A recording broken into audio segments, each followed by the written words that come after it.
నమస్తే అండి. నేను doctor Nischala Reddy, infertility consultant, Juhi fertility centre, Hyderabad నుండి మాట్లాడుతున్నాను. ఇప్పుడు మనం ఇన్ఫర్టిలిటీలో హిస్ట్రోస్కోపీ ఇంకా లాప్రోస్కోపీ వీటి రోల్ ఏంటి, దీని గురించి మాట్లాడుకుందాం. హిస్ట్రోస్కోపీ అంటే ఏంటి? హిస్ట్రోస్కోపీ అంటే మనము గర్భసంచి లోపల ఒక కెమెరా వేసి అది ఎట్లా ఉంది అని చూడడం. ఒకవేళ ఏమైనా ప్రాబ్లమ్స్ ఉంటే గర్భసంచి లోపల వాటిని కరెక్ట్ చేసుకోవడం, దీన్ని హిస్ట్రోస్కోపీ అంటాము. ఇది ఒక డే కేర్ ప్రొసీజర్. అంటే పొద్దున అరౌండ్ 9 అట్లా సర్జరీ అయితే మనము 3-4 గంటల వరకు మీరు ఇంటికి వెళ్ళిపోవచ్చు. షార్ట్ జనరల్ అనెస్థీషియా ఇచ్చి ఇది చేస్తాము. దీంట్లో హిస్ట్రోస్కోప్ అనే ఒక ఇన్స్ట్రుమెంట్ డైరెక్ట్లీ వజైనా త్రూ గర్భసంచి లోపలికి మనం పాస్ చేస్తాము. దీంట్లో ఎటువంటి కట్టింగ్ అనేది ఉండదు డయాగ్నోస్టిక్ హిస్ట్రోస్కోపీలో. ఓన్లీ థింగ్ మనము గర్భసంచి లోపల క్యావిటీ అనేది ఎట్లా ఉంది అనేది చూస్తాము. ఏమన్నా ట్రీట్మెంట్ ఏమైనా ప్రాబ్లం ఉంది అంటే అప్పుడే మనము కరెక్ట్ చేసుకోగలుగుతాము. హిస్ట్రోస్కోపీకి ఇన్ఫర్టిలిటీలో ఇండికేషన్స్ ఏంటి? ఒకటి ప్రీ ఐవీఎఫ్ హిస్ట్రోస్కోపీ.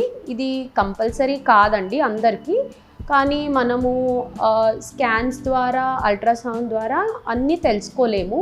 కొన్ని కేసెస్లో ఎట్లా అంటే మల్టిపుల్ ఐవీఎఫ్ ఫెయిల్యూర్స్ అయ్యి, ఇంప్లాంటేషన్ ఫెయిల్యూర్స్ అయిన కేసులో, లేదా మనం ఏదన్నా లోపల గర్భసంచి లోపల ప్రాబ్లమ్స్ సస్పెక్ట్ చేస్తున్నాము అంటే అటువంటి కేసెస్లో ఐవీఎఫ్ చేసే ముందు డయాగ్నోస్టిక్ హిస్ట్రోస్కోపీ అనేది చేస్తాము.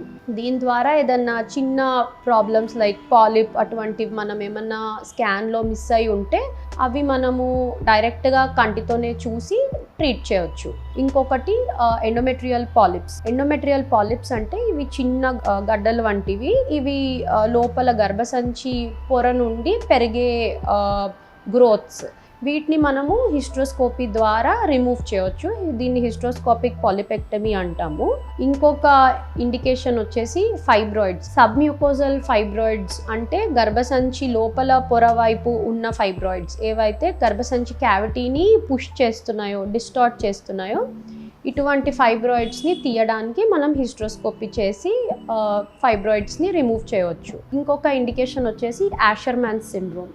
ఇది ట్యూబర్క్యులోసిస్, ముందు ట్యూబర్క్యులోసిస్ వచ్చి లోపల గర్భసంచి పొర అనేది డిస్ట్రాయ్ అయిపోయి దానివల్ల ఎన్నో అతుకులు ఫామ్ అవుతాయి. దీన్ని యాషర్మాన్ సిండ్రోమ్ అంటాము. ఇటువంటి కేసెస్లో మనం హిస్ట్రోస్కోపీ ద్వారా దాన్ని చాలా వరకు కరెక్ట్ చేసుకొని నెక్స్ట్ కన్సెప్షన్ కోసము ఆర్ ప్రెగ్నెన్సీ కోసము ట్రై చేయొచ్చు.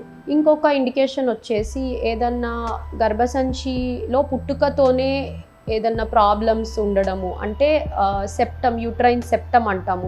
గర్భసంచి క్యావిటీలో మధ్యలో ఒక పొడవాటి పార్టిషన్ ఆర్ పరదా లాగా ఉండడము, ఇటువంటి చాలా రకాల కాంజనైటల్ ప్రాబ్లమ్స్ ఉండొచ్చు. ఇవి కరెక్ట్ చేసుకోవడం కోసం కూడా మనం హిస్ట్రోస్కోపీ చేస్తాం.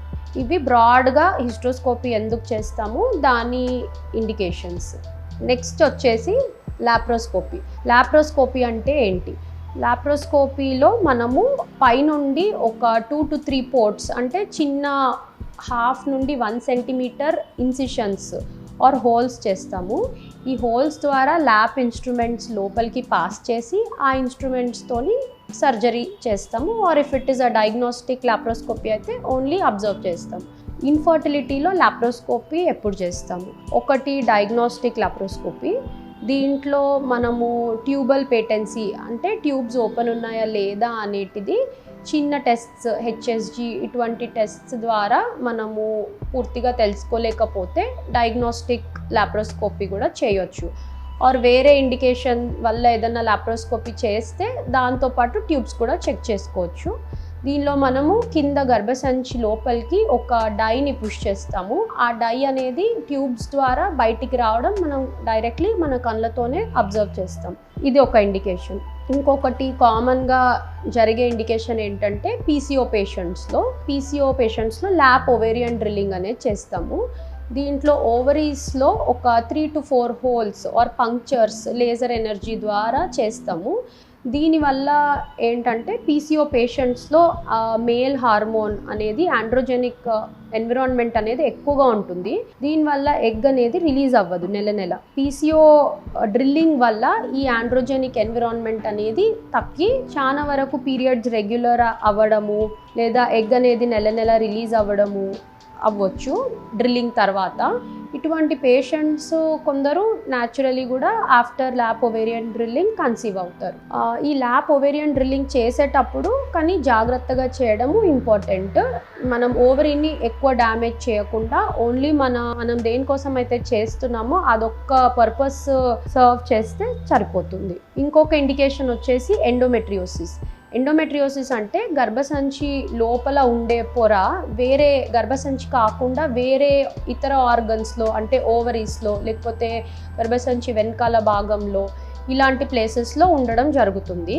ఈ ఎండోమెట్రియోసిస్ వల్ల ప్రెగ్నెన్సీ రావడం డిఫికల్ట్ ఆర్ ప్రాబ్లమాటిక్ అవ్వచ్చు. దీనిలో ఎన్నో గ్రేడ్స్ ఉంటాయి. ఈ ఎండోమెట్రియోసిస్ అనేది మనము 100% డయాగ్నోసిస్ చేయాలంటే డైరెక్ట్లీ దాన్ని కళ్ళతోనే చూడాలి.